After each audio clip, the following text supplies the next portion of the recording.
Et si pour moins polluer, il fallait avant tout moins consommer?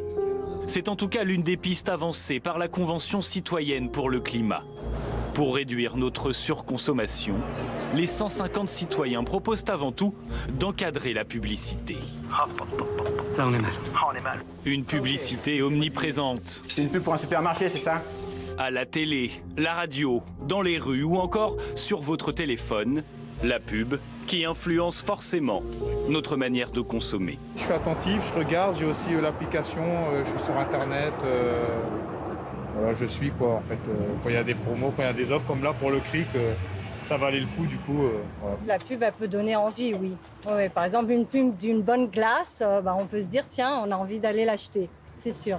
Pour moi, il y en a trop de pubs. Après, à la télé, partout, il y a trop de pubs, même sur internet, il y a beaucoup trop de pubs maintenant. Sans parler dans la rue, c'est vrai qu'il y a beaucoup de pubs maintenant.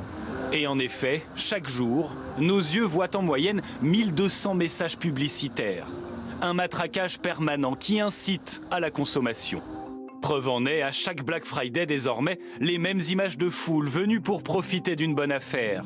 Ou encore, il y a quelques semaines, l'enseigne Lidl faisait la promotion d'une console de jeu à prix imbattable. Résultat, des émeutes et la police obligée d'intervenir. Alors cette publicité qui incite peut-elle être limitée et contrôlée pour éviter ce genre de dérive? Difficile à imaginer selon le publicitaire Franck Tapiro.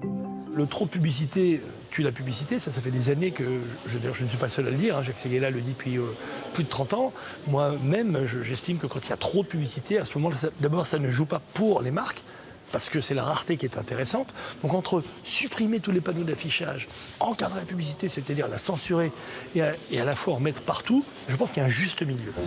Par définition, la pub crée le besoin. C'est pourquoi l'une des propositions de la Convention citoyenne serait d'apposer sur chaque publicité un message de prévention. En avez-vous vraiment besoin? La surconsommation nuit à la planète. Je tiens à vous dire peut-être un scoop, mais tous les slogans rajoutés en fin de publicité n'ont jamais fonctionné. Manger 5 fruits et légumes par jour, impact zéro. Consommer mieux, consommer moins, voilà, zéro.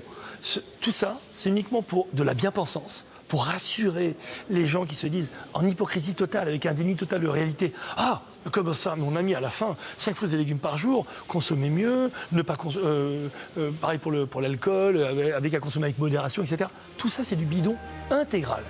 Autre proposition, celle de créer une autorité administrative capable d'encadrer les activités publicitaires. Une manière peut-être de rendre compatible le monde de la pub et la transition écologique.